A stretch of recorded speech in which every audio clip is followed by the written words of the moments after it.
dengan input 10, 20, dan penyaluran 1. Di sini saya akan memaparkan materi mengenai uji regresi linear berganda. Uji regresi linear berganda. Regresi linear berganda merupakan model persamaan yang menjelaskan hubungan satu variabel tak bebas atau respons Y dengan dua atau lebih variabel bebas atau prediktor X1, X2, Xn.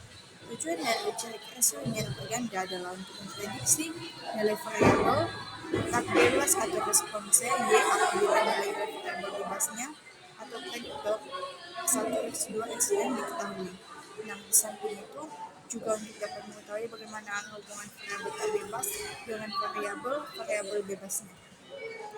Rumusnya yaitu untuk mengestimasi koefisien regresi berganda digunakan matriks B sama dengan X1X pangkat min 1 X XY.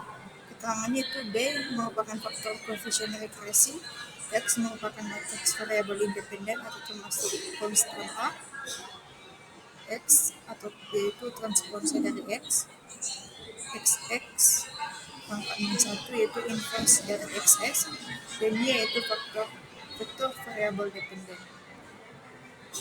Langkah-langkah dalam SPSS. Buka SPSS dan masukkan data atau buka file data kamu. Kedua, klik menu analysis atau regression linear. Ketiga, di kotak dialog yang muncul, masukkan variabel Y ke kotak dependen, masukkan semua variabel X ke kotak independen. Lalu klik tombol statistik atau centang, lalu estimate default untuk mendapatkan koefisien regresi, model fit untuk DFS, collinearity diagnostics yaitu untuk mengecek multikolinearitas atau FIF, Boolean web zone untuk uji autokorelasi opsional, dan klik continue. Klik box, masukkan jpred ke X dan cfacid ke Y untuk cek normalitas dan homoskedasitas. Lalu klik OK. SPSS akan menghasilkan output hasil regresi.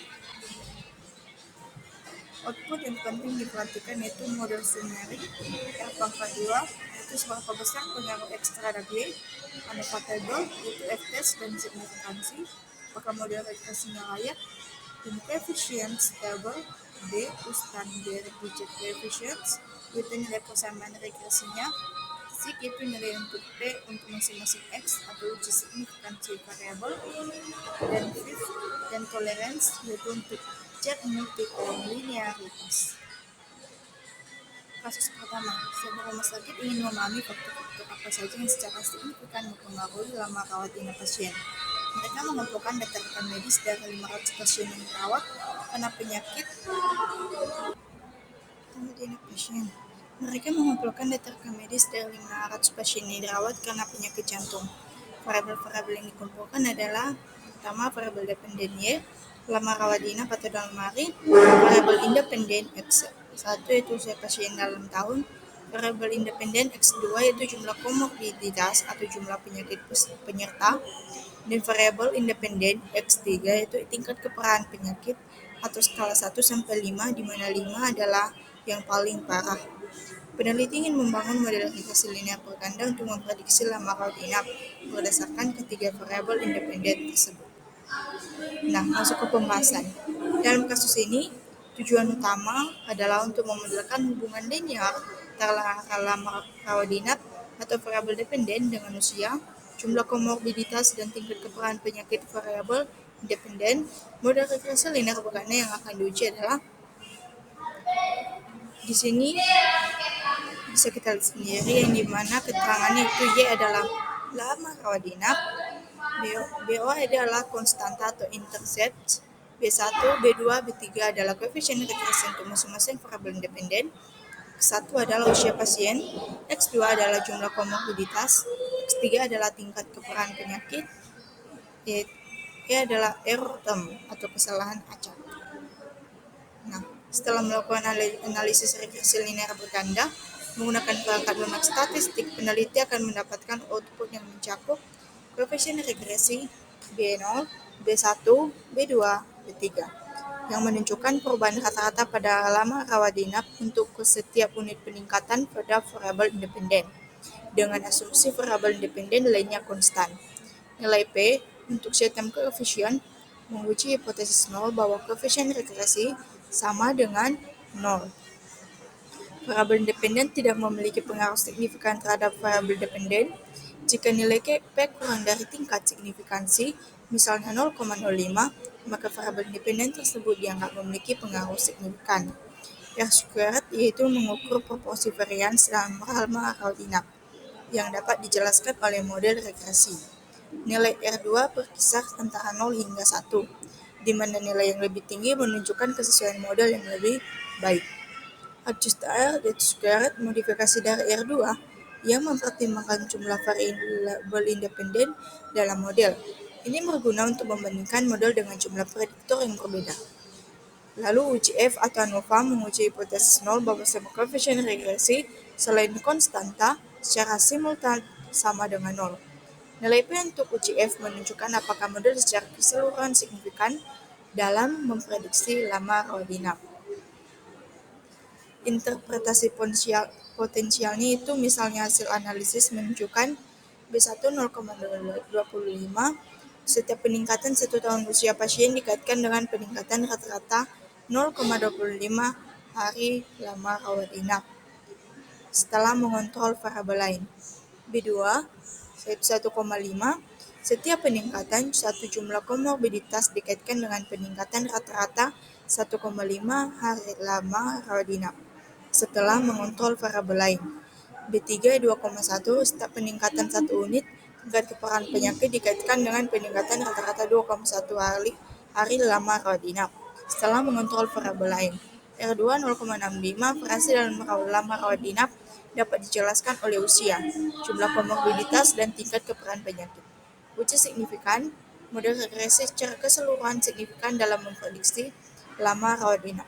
Nah, berdasarkan hasil ini, rumah sakit dapat menyimpulkan bahwa usia pasien, jumlah komorbiditas, dan tingkat keparahan penyakit adalah faktor-faktor signifikan yang mempengaruhi lama rawat inap pasien penyakit jantung.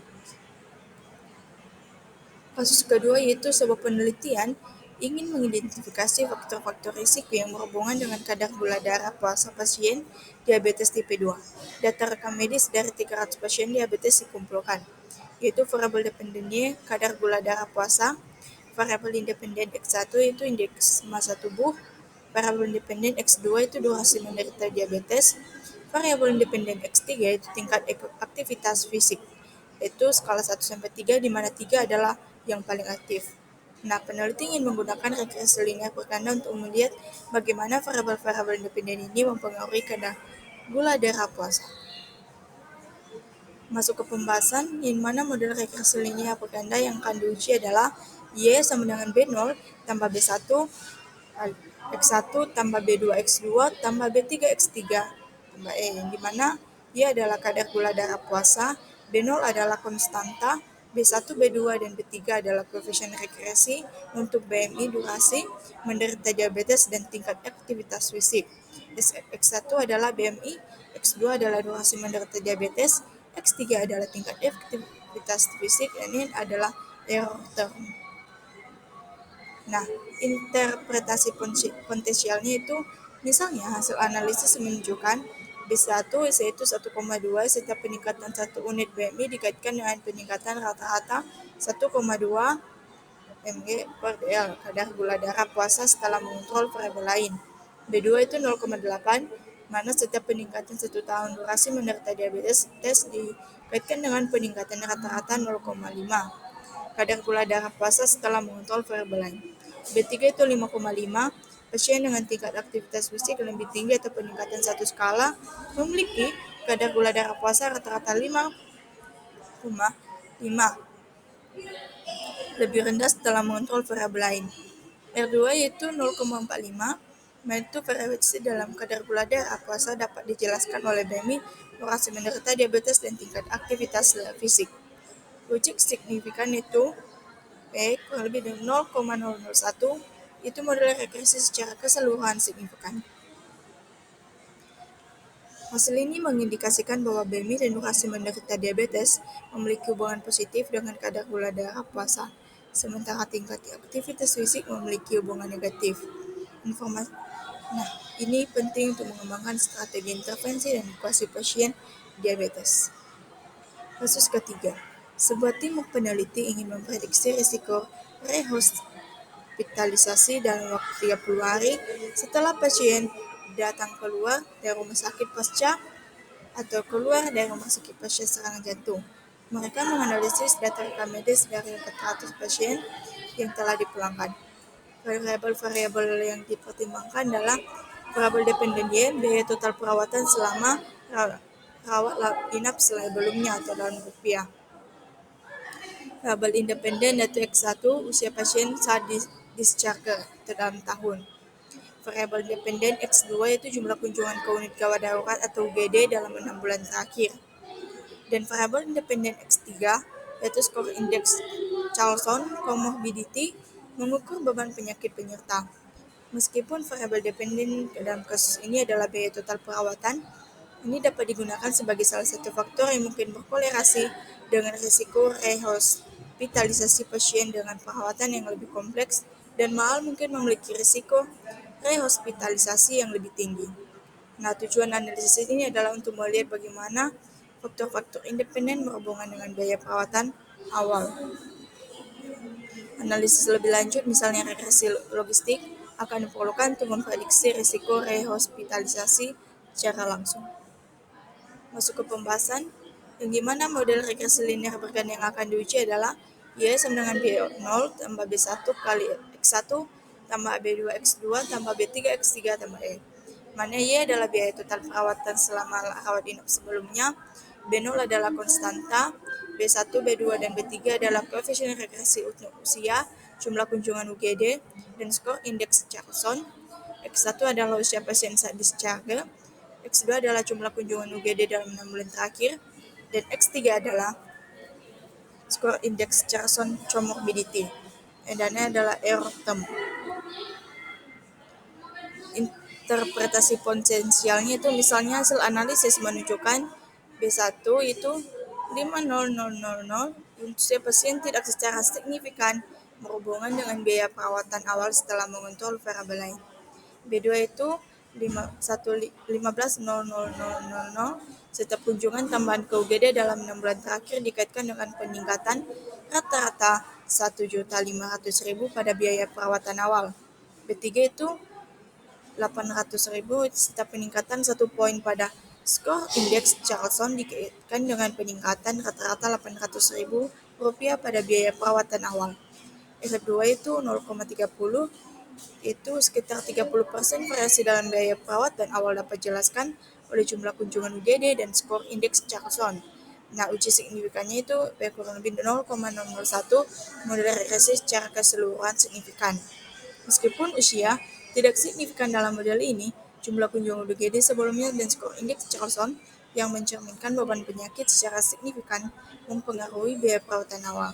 Ini dapat memberikan wawasan bahwa pasien dengan rawat kunjungan UGD yang sering dan komorbiditas yang lebih banyak cenderung memiliki perawatan lebih mahal. Meskipun model ini tidak langsung memprediksi rehospitalisasi, informasi tentang faktor-faktor yang meningkatkan biaya perawatan awal dapat menjadi indikator potensi risiko rehospitalisasi yang lebih tinggi dan memerlukan perhatian lebih lanjut. Baik, sekian pemaparan materi dari saya ucapkan terima kasih.